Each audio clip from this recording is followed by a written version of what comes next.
welcome. All right, just to catch you up again, definitely new information just from coming in concerning a house fire that happened earlier this morning. Everyone inside that house fire is doing fine today, but as a result, this may be connected. We want to go live to Matt Fleener, who is out at the scene with another eyewitness. Matt.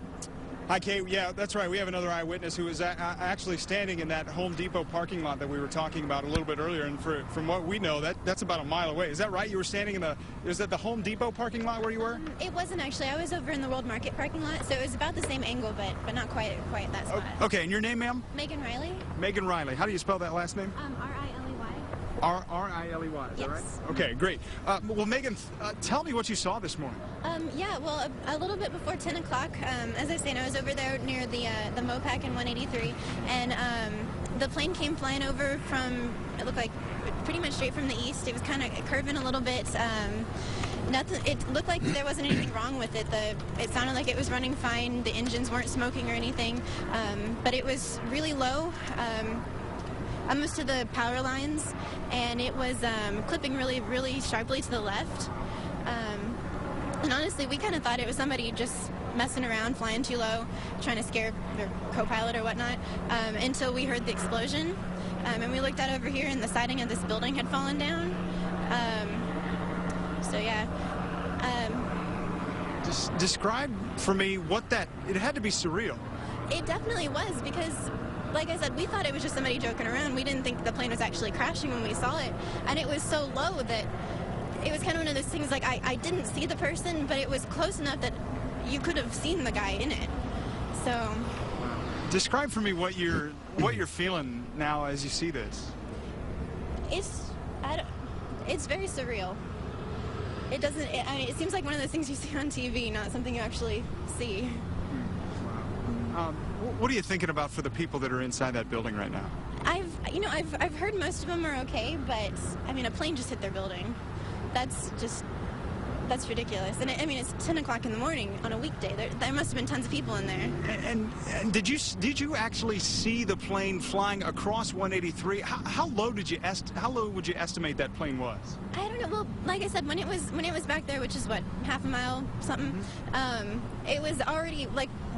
We were worried it was going to hit the trees over there. So, I mean, it was already coming in way too low. So, whatever was going on, it didn't get out of it. So, maybe 20, 30 feet above the ground? What do you think?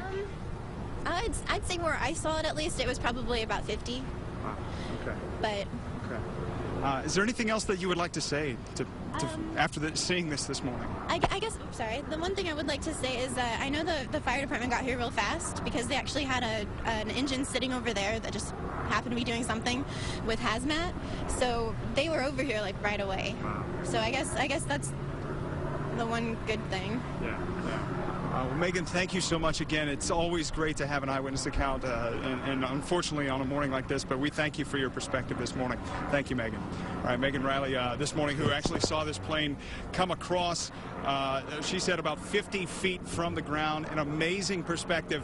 If you're familiar with this area at all, you know where the Dave & Buster's is. Many people have seen that driving by on MOPAC. You know where the Dave & Buster's. She was in that parking lot, and she saw the plane fly from north to south.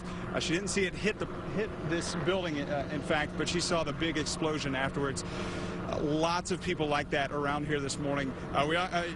If you're not familiar, we also talked to a trained pilot who actually saw the plane actually hit the building. He said it was a Cherokee 140. He's actually flown that exact plane before. He was visibly shaken and shaking this morning after seeing that amazing sight. Just an amazing sight this morning. And it shot right across the road. It was going really fast. Those aren't fast airplanes. They cruise about 115. And it sounded like the engine was on full blast. Of course, I can't testify to that, right.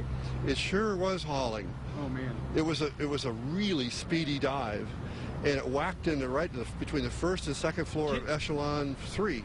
Can you show me exactly where? Can you show our viewers exactly where you believe that plane hit? See the white smoke? Yeah. It's right there. It's that hole right dead center in the building, right smack it. See that stone wall, the retaining wall? Yes. It hit right above the retaining wall and shot in that building. A gigantic fireball came out, probably 50 feet wide, Then windows blew out. Then insulation flew out. Then those Venetian blinds were flapping everywhere. Then fire started. What are you thinking about the people who were inside here? My heart's still pounding. My jaw was dropped. I thought there must be dozens of people dead. I have no idea though. Wow. Pilot. And that was my interview earlier with Jerry Cullen. He was a trained pilot. He was actually sitting over ready to get a cup of coffee in the Marie Callender's parking lot this morning when he saw that plane coming across, trying to figure out what exactly was happening. He said it almost hit one of the light poles that were in that parking lot, saw it smack dab into that building over there.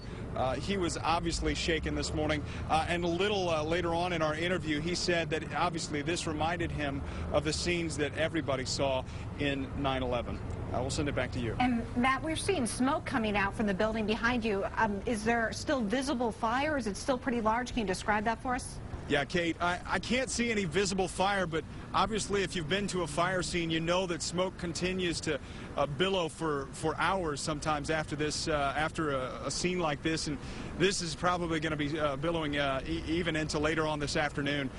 You know, I have to show you this amazing sight. This is a retaining wall that is right along this building. It's holding this echelon building up. This retaining wall has actually collapsed, and you can see what looks like a waterfall, just a waterfall of water coming down, all of the water that's been poured into this building today, and just above that dirt you can see what we believe to be a part of the plane. We don't know exactly what part of the plane, but we believe that this Cherokee 140 is right there. That's exactly where impact happened, on the first floor right above this retaining wall. Obviously the structural integrity of this building has to be something that folks are really worried about right now, trying to figure out how they actually can keep this building standing. We're unsure whether or not this building is safe to even keep standing. You know, we can see the folks that are around it. They're keeping a distance actually away from this building, trying to make sure that it's not going to fall. Obviously, it hasn't all fallen down yet, but lots of pieces of this building have fallen out from this fire and this impact this morning.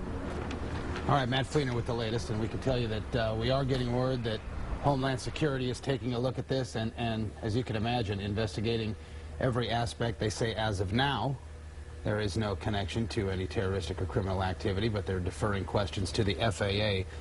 And we're also hearing from officials that the pilot may have possibly set his home on fire before, and some officials are saying that he intentionally then crashed the plane into this building. We received information from the FAA that the plane departed from the Georgetown airport about 9:40 this morning. It was a Cirrus SR-22 plane, and that the pilot did not file a flight plan, because you do not have to file one for this type of flight, because it's a visual flight rules, meaning it's daytime, it's clear outside, so he did not have to file a flight plan of where he was going. And as a result, though, we do understand that's the plane you're looking at right there, of what it could possibly have looked like, the one that flew into the Echelon building. David Scott has been live out at the scene where the house fire was.